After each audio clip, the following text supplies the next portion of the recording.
Shalom, selamat pagi saudara-saudara, terus diberkati oleh Tuhan. Kita berjumpa lagi dalam program Renungan Harian Toraya, edisi Sabtu 6 Juli 2024. Sebelum kita membaca firman Tuhan, mari kita berdoa.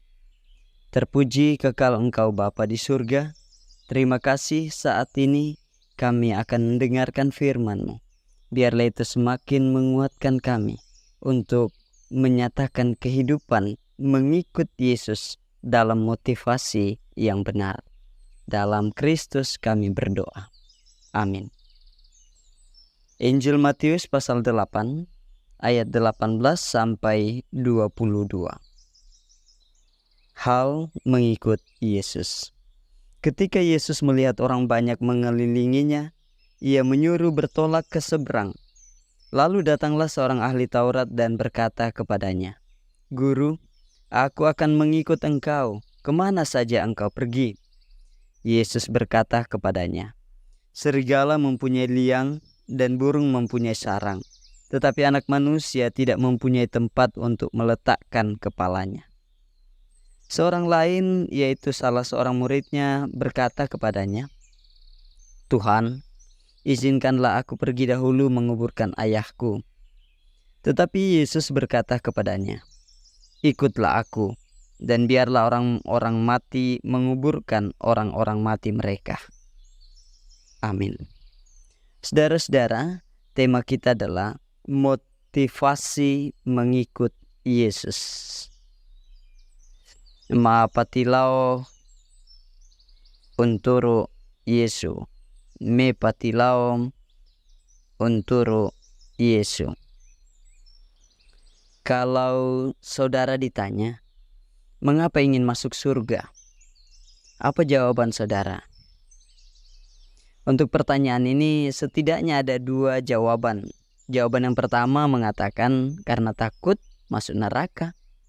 Sedangkan jawaban yang kedua dapat mengatakan karena ingin terus bersama Yesus. Jawaban manakah yang saudara pilih? Jawaban saudara tentunya akan menyingkapkan motivasi saudara dalam mengikut Yesus. Saudara-saudara yang kekasih dalam Kristus, pembacaan Alkitab hari ini menjadi perenungan penting bagi setiap orang Kristen yang menganggap dirinya pengikut Kristus. Ada dua tipikal orang yang ditampilkan dengan motivasi atau alasan yang berbeda dalam mengikut Kristus. Orang yang pertama cukup mengejutkan, yakni ia seorang ahli Taurat yang penuh semangat mau mengikut Yesus. Saudara-saudara, namun jawaban yang Yesus berikan dapat membuatnya kemudian mengurungkan niatnya. Sebab bisa saja dari jawaban itu apa yang diharapkannya, apa yang diinginkannya untuk mengikuti Yesus tidaklah seperti ekspektasinya. Saudara-saudara yang kekasih, jawaban Yesus mengatakan serigala mempunyai liang dan burung mempunyai sarang, tetapi anak manusia tidak mempunyai tempat untuk meletakkan kepalanya. Itu berarti bahwa ahli Taurat ini harus rela dan ia bersedia untuk meninggalkan berbagai hal yang membuat ia senyaman mungkin sebagai seorang ahli Taurat. Jadi ketika Yesus mengatakan hal itu, dapat saja jawaban Yesus mengurungkan niatnya untuk mengikut Yesus. Selanjutnya saudara-saudara, orang kedua yang hendak mengikut Yesus menyatakan keinginannya, namun dengan syarat tertentu. Syarat yang diajukan orang kedua memperlihatkan motivasi yang setengah-setengah dalam mengikut Yesus. Ia katakan, biarkanlah aku melakukan ini dan itu dulu. Nanti kalau ada waktu aku datang lagi. Ya, kurang lebih seperti itu. Jadi dia mau memperlihatkan kepengikutan kepada Yesus sebagai kepengikutan sesekali atau sekali-sekali.